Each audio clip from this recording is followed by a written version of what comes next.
Hello guys, कैसे हैं आप सभी लोग। आई होप आप सब लोग बहुत अच्छे होंगे। आप कई बार फिर से स्वागत है अपने यूट्यूब चैनल पर। चलिए, इससे पहले हम आपको 25 क्वेश्चन करा चुके थे क्लास सेकंड में। अब ये उसका आगे वाला पार्ट है क्लास थ्री। ठीक है, तो चलते अपने नेक्स्ट क्वेश्चन की ओर। Question number 26। क्वेश्चन नंबर 26 है, ज्ञा वर्ड किन वर्णों के संयोग से बना है। क्या क्वेश्चन है आपका। जो आपका ज्ञानी वाला ज्ञा है वर्ड, वो किन वर्णों के संयोग से जब बना है। ऑप्शन नंबर ए जा और अइया, दूसरा है आधा कटा हुआ जा और अइया, तीसरा है जा और धा। ऑप्शन नंबर डी है जा और न्या। तो उसका करेक्ट आंसर हो जाएगा ऑप्शन नंबर बी, जा और न्या। ठीक है, क्या हो जाएगा इसका। Option number B is the correct answer. ठीक है, इसको क्या बोलते हैं, चूले मैया या अइया। इसको क्या बोलते हैं, चूले मैया या अइया, ये तो वाले इसको। ठीक है, इसको क्या बोलते हैं, कटा हुआ अलंत वाला ज। ठीक है, याद रखिए इस चीज को भी। आई होप आपको अच्छे समझ में आ गया होगा। अब चलते अपने नेक्स्ट क्वेश्चन की ओर। Question number 27। क्वेश्चन नंबर 27 है, निम्नलिखित में से अभूत वर्ड कौन सा है। आपके क्या पूछा जा रहा है इस वाले प्रश्न में कि निम्नलिखित में से अभूत वर्ड कौन सा है। तो एक में से ब अभूत वर्ड नहीं होता, जा इसको भी अभूत वर्ड नहीं कहते, और हाँ ये भी अभूत वर्ड नहीं होता है। तो क्वेश्चन क्या है, कौन सा अभूत वर्ड है। तो जो है वो है तो नंबर डी सा। जो आपका सा है उत्तर, वो आपका बिल्कुल करेक्ट हो जाएगा, ऑप्शन नंबर डी।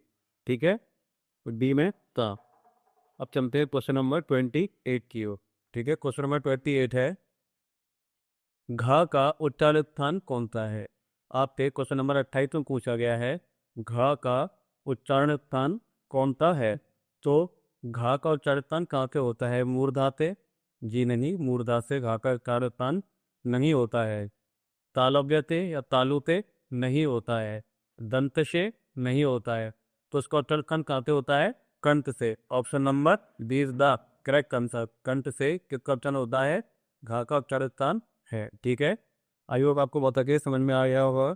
तो क्वेश्चन नंबर नेक्स्ट की ओर चलते हैं। Question number 29। क्वेश्चन नंबर 29 है, निम्नलिखित में से संयुक्त व्यंजन कौन सा है। क्या क्वेश्चन पूछा जा रहा है आपसे, संयुक्त व्यंजन पूछा जा रहा है आपसे। कौन सा व्यंजन, संयुक्त व्यंजन। इसको आप वेरी इंपोर्टेंट करके क्वेश्चन को समझते चलेंगे। ये क्वेश्चन कई बार एग्जाम में एज इट पूछा गया है। ये संयुक्त व्यंजन कौन का होता है। तो ये ढ, ये संयुक्त व्यंजन नहीं होता है।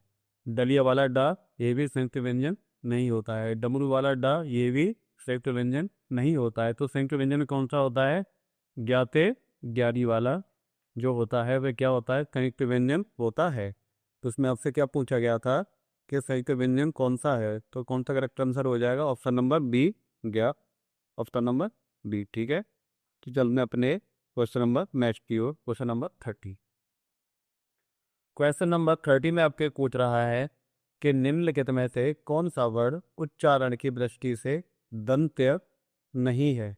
क्या पूछ रहा है इसमें, कौन सा वर्ड उच्चारण की दृष्टि से दंत्य नहीं है। यानी कैसा क्वेश्चन पूछा जा रहा है आपसे, नेगेटिव वाला क्वेश्चन पूछा जा रहा है जो दंत्य नहीं है। तो जो ता है वो होता है ना, ये भी होता है, और दा ये भी होता है। तो कौन सा दंत्य नहीं होता है, जो टा है आपका टमाटर वाला टा, ये क्या नहीं होता है, दंत्य नहीं होता है। तो कितना चले जाएगी, ऑप्शन नंबर डी की ओर चले जाएगी। Option number D the correct answer. ठीक है, अब चलते हैं अपने नेक्स्ट क्वेश्चन की ओर। Question number 31। निम्न में से यह कौन सा अमानक वर्ड है।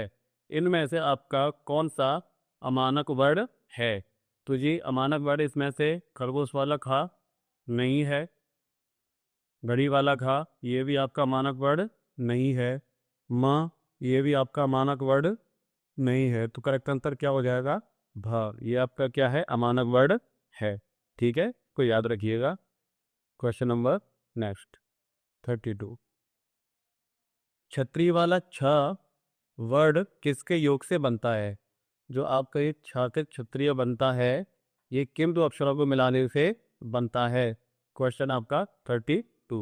तो किस किस को क्या बना होता है, आधा गलंत वाला कटा हुआ का और श, का और च, का और छ और क और श, यानी ये किसके सिंगल मिरर बनता है। तो वैसे को याद रखिएगा कि जब भी क्षत्रिय वाले छ की बात आती है तो ये बनता है कटा हुआ हलंत वाला क और षटकोण वाला श। जब इन दोनों को मिलाते हैं तो क्या बन जाता है, तो एक संयुक्त से बन जाता है क्षत्रिय वाला श। तो इसका करेक्ट आंसर कौन सा हो जाएगा?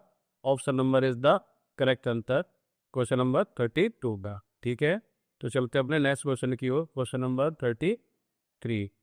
क्वेश्चन नंबर 33 में हमसे पूछ रहा है हिंदी वर्णमाला के स्वरों की कुल संख्या कितनी होती है। क्या पूछा जा रहा है आपसे कि स्वरों की संख्या आपसे टोटल कितनी होती है, यानी कि जो आ ई जो होते हैं बड़े आ छोटे आ, उनकी संख्या कितनी होती है? 10, 11, 12 या 13? आई होप आप सभी लोग जानते होंगे कि हिंदी वर्णमाला में स्वरों की कुल संख्या कितनी होती है? 11। कितनी होती है? 11। अब आप कह रहे होंगे कि दो और बच्चे अंग और बांग खाली, ये जो होते हैं ये इनको मिला के 13 हो जाते हैं, लेकिन इनको कभी भी स्वरों में काउंट नहीं किया जाता है। इनको बोला जाता है अयोगवाह। क्या बोला जाता है? अयोगवाह। इसीलिए इनको निकालने के बाद में स्वरों की संख्या टोटल कितनी बचती है? 11। तो इसमें टोटल संख्या पूछी जा रही थी स्वरों की, तो कितनी होती है? 11। और इनको आप शामिल नहीं करे थे करेक्ट, तो इसका करेक्ट आंसर कौन सा हो जाएगा? Option number B is the correct answer. ठीक है, क्वेश्चन नंबर 34 की ओर चलते हैं। क्वेश्चन नंबर 34 में आपसे पूछ रहा है निम्नलिखित में से कौन सा स्वर नहीं है। क्या पूछा जा रहा है? ये भी आपका नेगेटिव क्वेश्चन पूछ रहा है इसमें कि निम्नलिखित में से आपका कौन सा स्वर नहीं है। जो आ होता है सभी को पता है, आ एक स्वर है, छोटा ऊ ये भी एक स्वर है, और ए ये भी एक स्वर है। तो कौन सा स्वर नहीं है? इसको क्या भी हमने बताया था, अभी पढ़ के आपको, अइया या टूले मैया। ठीक है, जो ये वाला है ऑप्शन नंबर डी, ये आपका स्वर नहीं होता है। तो ठीक है, इसका करेक्ट आंसर कौन सा हो जाएगा? आपका करेक्ट आंसर हो जाएगा option number D is the correct answer. ठीक है, क्वेश्चन नंबर 34 का। अब चलते अपने नेक्स्ट क्वेश्चन की ओर, क्वेश्चन नंबर 35। निम्नलिखित में से कौन सा ता वर्ग का नहीं है। क्या क्वेश्चन पूछा जा रहा है आपसे? निम्नलिखित में से कौन सा टा वर्ग का नहीं है।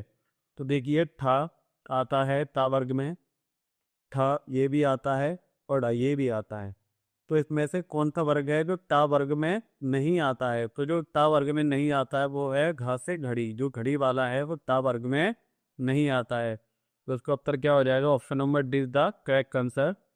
जिसका क्वेश्चन नंबर 35 था। ठीक है, तो अब चलते हैं अपने नेक्स्ट क्वेश्चन की ओर, क्वेश्चन नंबर 36। हिंदी वर्णमाला में व्यंजनों की कुल संख्या कितनी होती है। क्या पूछा जा रहा है आपसे कि अब हिंदी जो वर्णमाला है इसमें व्यंजनों की संख्या, इससे पहले वाले भी प्रश्नों में आपने क्या देखा था? क्या पूछा गया था? स्वरों की संख्या। किसकी संख्या पूछी गई थी? स्वरों की। आपने कितनी बताई थी? 11। अब क्या पूछा रहा है पहले क्वेश्चन में कि हिंदी वर्णमाला में व्यंजनों की संख्या कितनी होती है। तो देखिए 32 नहीं होती है, ना ही 34 होती है, और ना ही 35 होती है। कितनी होती है?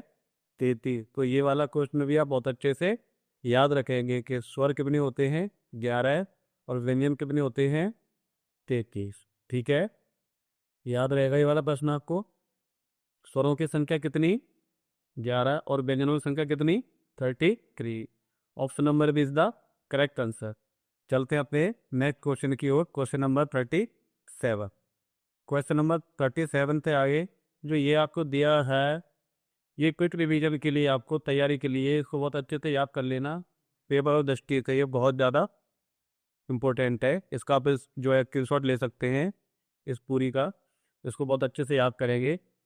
इसमें से पेपर में बहुत ज़्यादा चीज़ पूछने के लिए आपकी, अगर आप इसको याद कर लेंगे तो आपके लिए बहुत ज़्यादा फायदे की होने जा रही है। ठीक है, तो चलते हैं अपने नेक्स्ट क्वेश्चन की ओर। क्वेश्चन नंबर है 37। निम्नलिखित में से कौन सा स्पष्ट निम्नलिखित में से कौन सा स्पष्ट स्वर है। तो इसमें से कौन सा स्पष्ट स्वर है आपका? आ या बा, जा या ढा। तो इनमें से जो आपका स्पष्ट स्वर है वो है option number A is the correct answer. जो बड़ा आ है वो आपका क्या है? वो आपका स्पष्ट स्वर है। ठीक है, तो जब भी आपका स्पष्ट स्वर पूछा जाए तो कौन सा हो जाएगा? Option number A is the correct answer. Question number 37। अब आते हैं क्वेश्चन नंबर अपने 38 की ओर। क्वेश्चन नंबर 38 है, खड़ी पाई वाले व्यंजनों का संयुक्त रूप कैसे बनाया जाना चाहिए। क्या है कि खड़ी पाई वाले व्यंजनों का संयुक्त रूप किस प्रकार जो है कैसे बनाया जाना चाहिए। तो विकल्प लगाकर, जी नहीं। दो खड़ी पाई लगाकर, जी बिल्कुल नहीं। दो पर लगाकर, इस तरीके से भी नहीं। तो किस तरीके से बनाया जाना चाहिए, तो बनाया जाना चाहिए खड़ी चौपाई को हटाकर। किसको हटाकर, खड़ी चौपाई को हटाकर क्या बनाना चाहिए, खड़ी पाई वाले व्यंजनों का संयुक्त रूप कैसे बनाया जाना चाहिए, खड़ी चौपाई को हटाकर। Option number B is the correct answer. ठीक है, आई होप आपको अच्छे से समझ में आ गया होगा। तो चलते हैं अपने नेक्स्ट क्वेश्चन की ओर। Question number 39। क्वेश्चन नंबर 39 है आपका, विसर्ग से बना शब्द कौन सा है। क्या क्वेश्चन है आपका, विसर्ग से बना शब्द सा है। तो चलते हैं इसकी ओर। पहला है आपका अधः, क्या ये है। दूसरा है नित्यः। अगला है द्वित्व या थोड़ा सा। तो इसमें क्या पूछा जा रहा है आपसे कि विसर्ग से बना शब्द कौन सा है।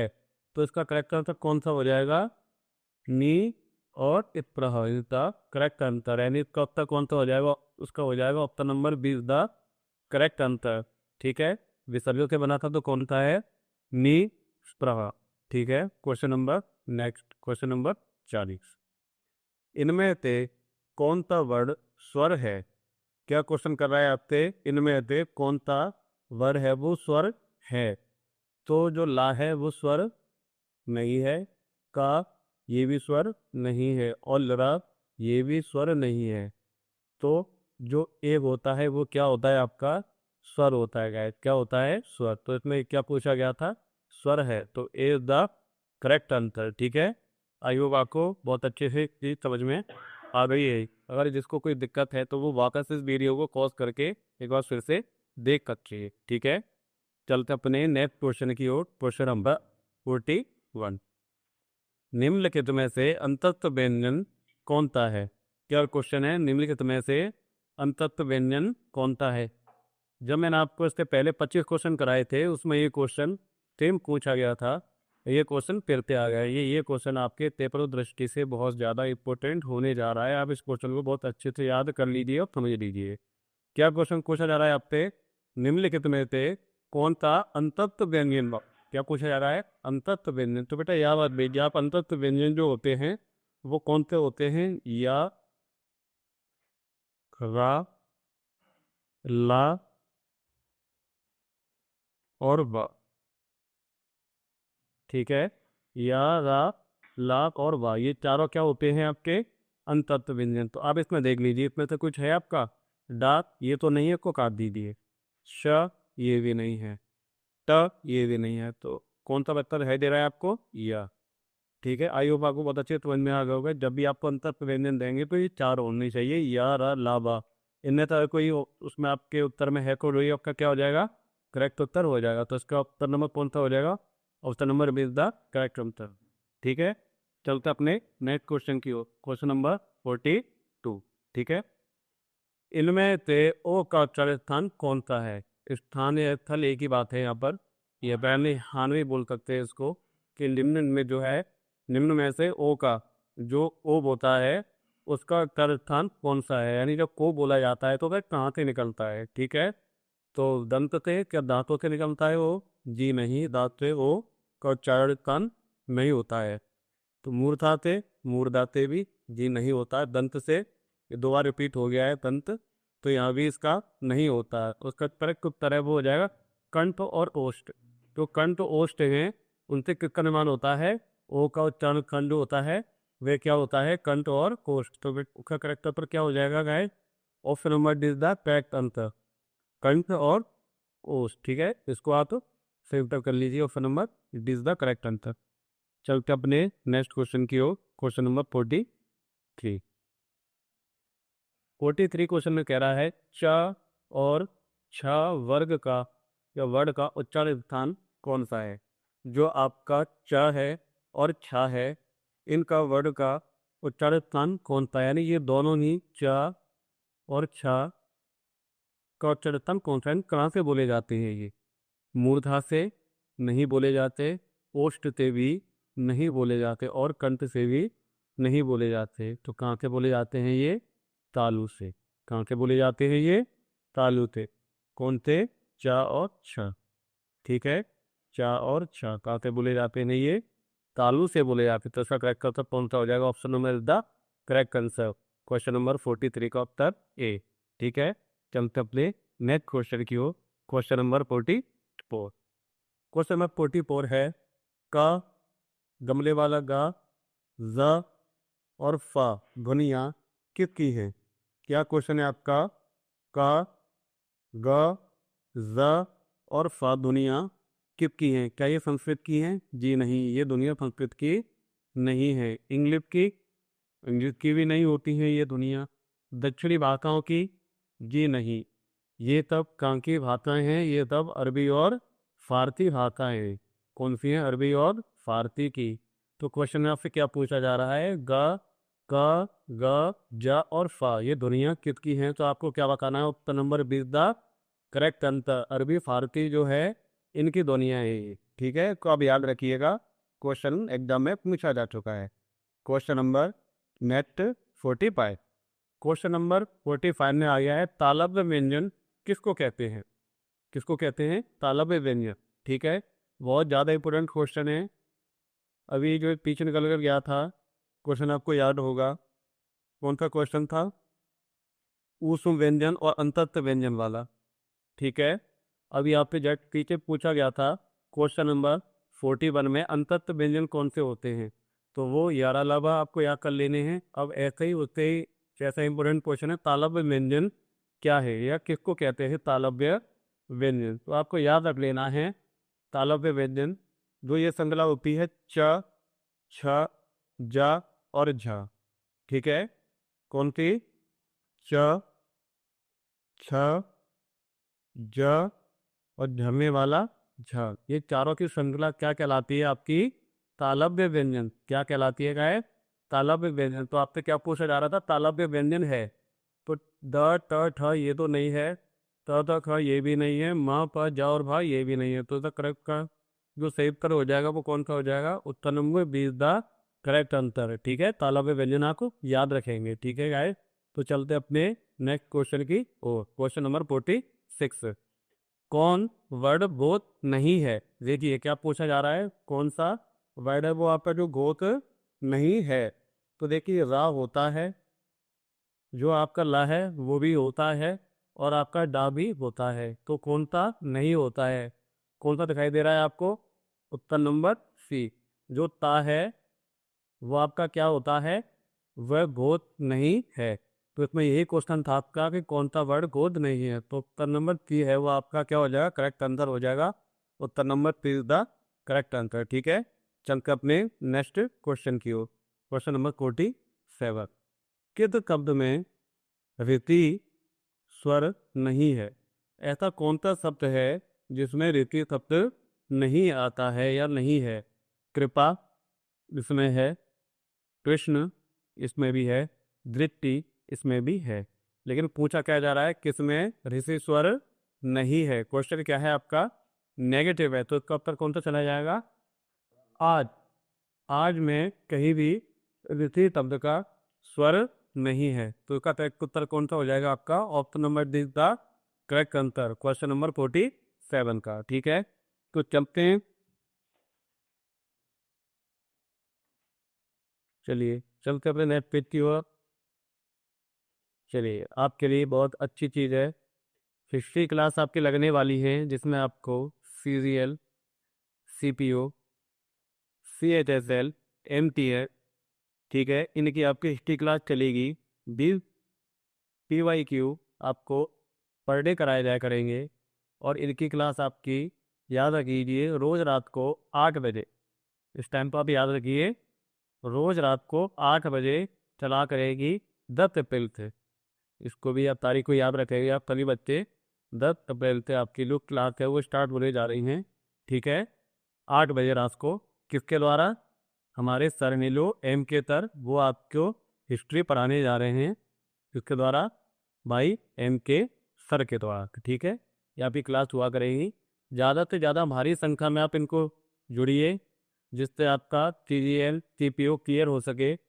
और बहुत ज़्यादा सपोर्ट कीजिए, इस वीडियो को ज़्यादा से ज़्यादा शेयर कीजिए, सब्सक्राइब कीजिए चैनल को, बेल आइकन को प्रेस करिए और ज़्यादा से ज़्यादा अपने मित्रों में शेयर कीजिए, जिससे आप सभी का भला हो सके और सभी के परीक्षाएं क्लियर हो सके।